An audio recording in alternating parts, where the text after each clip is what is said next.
تو جتنی گلاٹیاں مار لے میرے بھائی، تو جتنے فلسفے پڑھ لے، معتزلیوں سے لے کے تو آج تک کے جتنے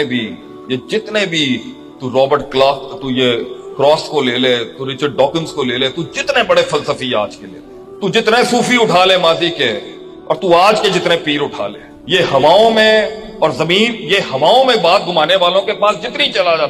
تو جتنی منطق استعمال کر لے، تو جتنی میتھس کر لے، تو جتنے حساب کتاب اور ریاضت اور نمبر کے گیم کھیل لے، اس دھڑکتے ہوئے سینے کو اگر سکون مل سکتا ہے نا، تو وہ ما انزل اللہ قرآن حدیث کے علاوہ کوئی اور شے نہیں ہو سکتی۔ تو اس کے ارد گرد جتنی تلبیس ابلیس گھما کے دیکھ لے، گل گھوم پھر کے آنی ایتھے ہی ایگی ہے کہ یہ جو آسمان سے اترا ہوا نبی اکرم صلی اللہ علیہ وسلم کے سینے کے اوپر خزانہ ہے نا، اس سے باہر نہیں گیم ہو سکتی کبھی۔ تو جتنا دماغ چلا لے، سائنس پڑھ لے، تو میتھس پڑھ لے، تو دنیا کی بڑے بڑے ایوانوں میں جا کے علم حاصل کر لے، no matter how much you master this world and the degrees and all the sciences in it، لیکن جس دن تو اس کے سامنے عاجزی بنائے گا نا، تیرے اندر ایک ایسی سرداری ہوگی تو سوچ نہیں سکتا۔ جس دن تو یہ سیکھے گا نا کہ لا ينجس شیء میں شیء مرفوع کیوں ہے، اس دن تو کھلاڑی بنے گا صحیح۔ جس دن تو 8 مرفوعات، 12 منصوبات اور 2 مجرورات ماسٹر کرے گا نا، اور اس قبیلے کو جوائن کرے گا، پھر تو کوئی چیز ہے، پھر تیرا کوئی وزن ہے آسمان زمین میں، ورنہ کچھ نہیں ہے۔ تو دنیا کے جتنی عبارتیں حفظ کر لے، تو جتنے فلسفے حفظ کر لے، تو جتنے رٹے لگا لے جا کے، اس ڈیرے پہ جو تجھے ملے گا نا، وہ تجھے دنیا کے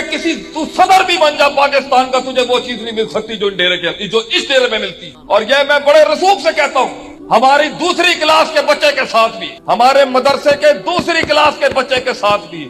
دنیا کا پی ایچ ڈی بھی بات نہیں کر سکتا۔ غلطی ہماری یہ ہے کہ ہمیں اپنا مال بیچنا نہیں آیا صحیح طریقے سے، ہم اپنی سادگی میں رہ گئے پیچھے، ورنہ اللہ تو اپنے بڑے بڑے دنیا کے سردار علم کے، ہمارا ایک استاد یہاں پہ الحمدللہ سورہ فاتحہ کھولے گا اور منہ بند ہو جائیں گے لوگوں کے، مگر اس علم کی قدر نہیں کی اس قوم نے۔ انہیں زکوٰۃ دے دیتے ہیں آپ، اور میں ذرا بات کروں گا زکوٰۃ کے اوپر سخت، یہ سمجھ کے کہ چلو جی ماڑے جے لوگ، کیوں یہ مدارس کبھی بھی حرام مال قبول نہیں کر سکتے۔ اگر تو دولت دے رہا ہے ان کو، تو اس اللہ نے تیری دولت کو قبول کروایا، اس مدرسے کے اندر حرام لگ ہی نہیں سکتا کبھی۔ یہ شان ہے کہ تیرا مال ان ایوانوں میں آ رہا ہے، کیونکہ انہیں اللہ چلانے والا ہے۔ تو اگر جو لوگ سمجھتے ہیں کہ میں گاڑی، بنگلہ، پاور، تعلقات، سوشل کانٹیکٹ، نیٹ ورک میں بڑا چیتا بن جاؤں گا اس کے ساتھ، اسے یہ بات سمجھنا بہت ضروری ہے، علم کی طاقت کے بغیر اور اسلحے کے بغیر تو گرا نہیں سکے گا کسی،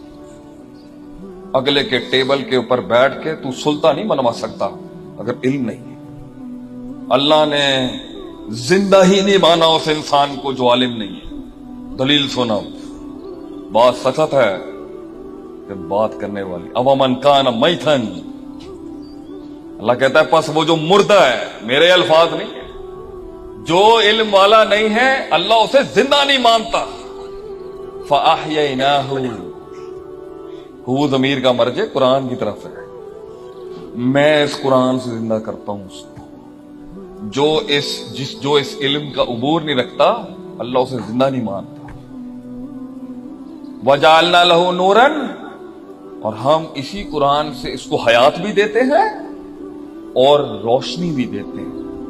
یہ دونوں کمپوزیشنز جو ہے نا، آگ اور پانی، نور اور حیات، ابن قیم نے بڑا لکھا ہے اس کے اوپر۔ یہ اللہ جو یہ دو کا کومبو چلاتا ہے نا قرآن میں، پانی لائے گا اور آگ لائے گا۔ انزل من السماء ماء فسالت اودية بقدرها، پانی، ومما يوقدون عليه في النار ابتغاء حلية، آگ آئے گا، پانی، یہ دونوں کمپوزیشن چلاتا ہے اللہ قرآن میں، اور وہاں حیات چلائے گا یا نور چلائے گا۔ تو حیات القلب اور نور القلب، یعنی زندہ دل آنے لاہور، جو یہ کہتے ہیں نا زندہ دلان، بڑا زندہ دل انسان، اور منور، اور کہتے ہیں نا بڑے جی روشن خیال ہیں، بڑے انلائٹنڈ، ماڈریٹ انلائٹنمنٹ ہے ان لوگوں کی۔ سن اللہ کسے روشن خیال کہتا ہے، کسے زندہ دل کہتا ہے سن۔ اب من کان میتا فاحییناہ وجعلنا لہ نورا یمشی بہ فی الناس کمن مثلہ، وہ جسے ہم نے قرآن سکھایا، دین سکھایا، علم سکھایا، ضربا یضربو ضربن کی ضرب پڑھائی ہے جس کو اللہ نے ابواب السرق کے اس آگ کے دریا سے گزارا ہے۔ سن، کیا اللہ کہتا ہے زندہ یہ ہے، روشن خیال یہ ہے، تمام مسلو، کیا یہ اس کے برابر ہو سکتا ہے کبھی؟ فی الظلمات، جو بونگیوں کے اندھیروں میں بیٹھا ہے، جو تکے مار رہا ہے اندھیروں میں بیٹھ کے، تکے لگا رہا ہے بیٹھ کے، انسانوں کے مسئلے پہ تکے لگا رہا ہے بیٹھ کے، رائے پیش کر رہا ہے اپنی، انسانوں کی اجتماعیت کے اوپر رائے دے رہا ہے، قوموں کو سیاسی رائے پیش کر رہا ہے، اجتماعی رائے پیش کر رہا ہے، عدالتی رائے پیش کر رہا ہے، معاشرتی رائے پیش کر رہا ہے۔ جی معاشرے کی تسکین اور تعدیل کے لیے یہ اصول ہونے چاہیے۔ کمم مثلہ، ایسے مفکرین کے اوپر اللہ کہتا ہے کمم مثلہ فی الظلمات، جو بونگیوں اور تکوں کے اندھیروں میں بیٹھے ہیں، گمراہیوں کے، بدعات اور شرک میں ڈوبا ہوا، غیر اللہ میں ڈوبا ہوا آدمی، لیس بخارج منہا، جنہ تو زور لا لے، اللہ کہتا ہے نکل نہیں سکتا جب تک ہم نہیں نکالیں۔